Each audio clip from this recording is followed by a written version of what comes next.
Alors, Robert Ménard a révélé qu'il avait été sollicité par le camp d'Éric Zemmour pour une signature. Et bah oui, mais il a répondu par la négative. Même s'il s'est pas encore déclaré à la présidentielle de Devine 2022, Éric Zemmour avance déjà ses pions avant peut-être sa reconversion officielle à l'automne.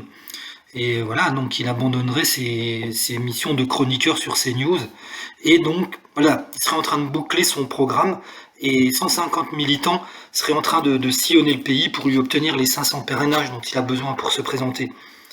Et en fait, là, Robert Ménard, le maire de Béziers, qui est pourtant proche affiché du polémiste, hein, il ne s'en cache pas, et ben non, Eric, je t'accorderai pas mon soutien.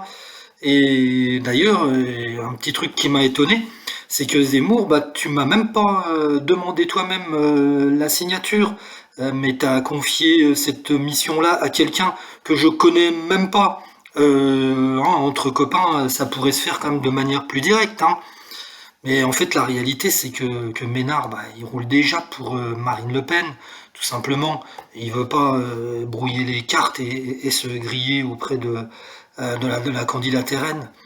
Et Ménard, en fait, il explique que le courrier, tout simplement, lui a été envoyé à l'hôtel de ville de Béziers et qui réclame une promesse de signature pour les présidentielles, tout simplement au motif qu'Éric Zemmour est sérieusement en mesure de remporter l'élection présidentielle.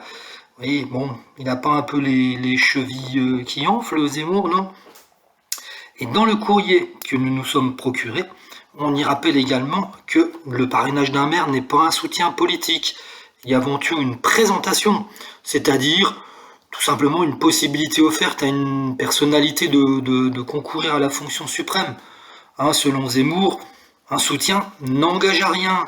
Mais bon, il faut quand même reconnaître que soutenir Zemmour, ça serait pas anodin et sans risque pour Ménard. Donc, il n'a pas voulu prendre le risque, en fait, Ménard.